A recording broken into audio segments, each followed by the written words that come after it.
जय जगन्नाथ। आज ब्लॉग आपको स्वागत। देखिपे गोटे जरी नहीं मुझे कौन पर नहीं आपको कहबी। जरी को होल कर देखिपे कहीं मटी रखिले आजे कौन गछ लगे पानी दबा द्वारा वर्षा दिन जो पानी पड़ुची ए होल द्वारा अधिक पानी जो सब बाहरी जाए।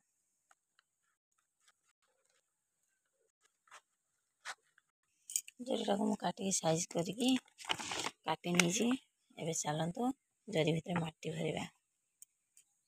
ये हूँ आम गार्डन किसी मट्टी जोटा कि छात उपर पड़ता तापर सब गछ उठी पड़ा देखिपे घास गछ सब सब आम भल भाव झाड़ी नवा।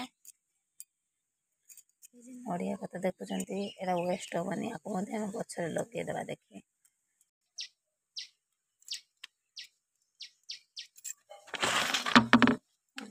बैग रे मट्टी की भरीदे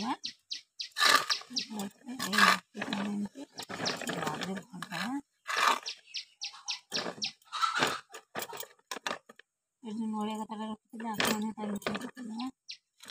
कथा रखिले पानी सब पड़े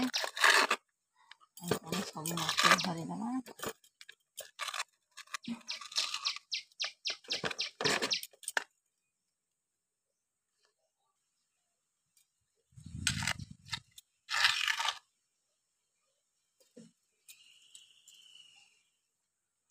आपण मैंने भावुए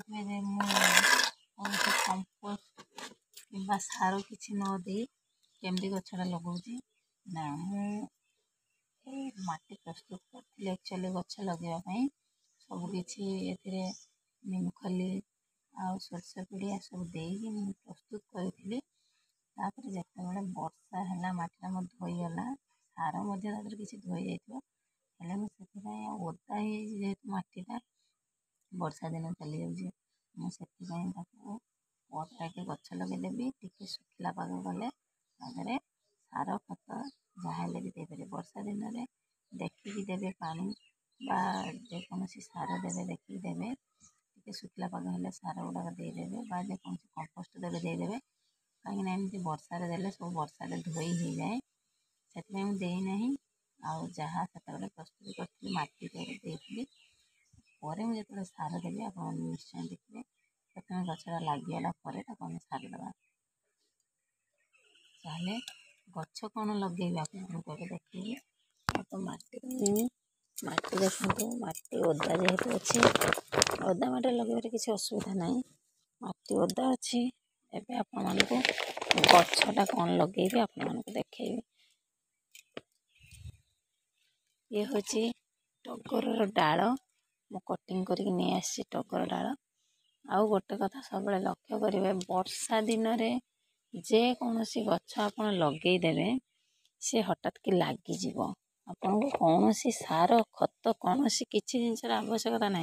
वर्षा दिन में टी गच को लगेदेले आपे आपे पानी पाई गच सब हो मैंने देखिपे मोर यही गछ लगे गछ के सुंदर ग्रोथ कर वर्षा जो बहुत सुंदर ग्रोथ कर आपको देखेबी गोटे मंदार डाल आनिक लगे केते सुंदर देखो कलीपत्र ये सब बाहरी लगी गचटे ये पत्र बाहरी सब घास हो जाते उपाड़े भी घास हो जाए मझे मझे बस सफा कर दे। देखो दुईटी मंदार गछ लगी सेमती वर्षा हो जो गछ लगी जाऊँगी वर्षा दिन जो सेमती गछ लगे दरकार। एबे देखो आमे टिके या मूल आलोवेरा देदेबा कहीं गछ लगे बेले केवल आलोवेरा आउ कि मुझे देवी मु पुणी देवी जिते सार आपन को निश्चय देखी एवं टे आलोवेरा देकी गछ लगेदेवा। ये मोर आलोवेरा अच्छी खंडे मु भांगी आनली देखिए आलोवेरा गछ आलोवेरा को एमती गचरे लगेदेवा। आलोवेरा को समस्त ये काढ़ते हाल्का तार छेलीदवा टे हाल्का छेलीदेला फल आलोवेरा भल लगे ଗଛ ମଧ୍ୟ ଭଲ ଭାବରେ ହେବ। ଛେଲି ଦେଇକି ଦେଖନ୍ତୁ ଆଲୋଭେରାକୁ ଏମିତି ଆମେ ଘଷିଦେବା। ଭିତରେ ବାହାରେ ପାଟେ ଏମିତି ଭଲିକି ଆଲୋଭେରା ଆମେ ଘଷିଦେବା, ଯାହାଫଳରେ କି ଗଛକୁ କୁହନ୍ତି ଯେ ଆଲୋଭେରା ଲଗେଇଲେ ଭଲ ଗଛ ଏମିତି ଲଗେଇଦେଲେ ବି ଲାଗିଯିବ, କିଛି ଅସୁବିଧା ନାହିଁ। ଏବେ ଆମେ ଗଛଟିକୁ ଏମିତିରେ ପୋତିଦେବା, ଆଉ କିଛି କାମ ନାହିଁ। ବସିବାକୁ ଏମିତି ଟିକେ ଛାଡ଼ି ନେବା। ଗଛଟିକୁ ଆମେ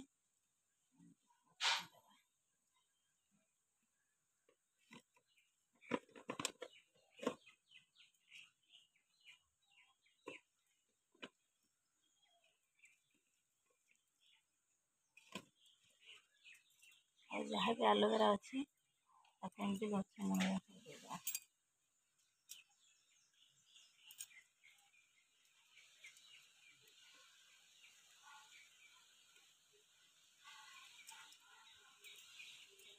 ଗଛ ଯେମିତି ହଲଚଲ ନହେବ ଏଇନା 8 ଦିନ ପର୍ଯ୍ୟନ୍ତ, ତାକୁ ଗୋଟେ ସେମି ସେଡ୍ ଏରିଆ ରଖିବା। ମାନେ ଏଇନା ତ ବର୍ଷା ହେଉଛି, ସେମି ସେଡ୍ ଏରିଆ କିଛି ଦରକାର ନାହିଁ, ତାକୁ ଆମେ ଟିକେ ଘୁଞ୍ଚେଇଦେବା ଗୋଟେ ସାଇଡ଼୍କୁ, ତାକି ଗଛଟିର ଆଉ କୌଣସି ହାତକୁ ବାଜିବନି, ସେ ଆରାମସେ ରହିବ।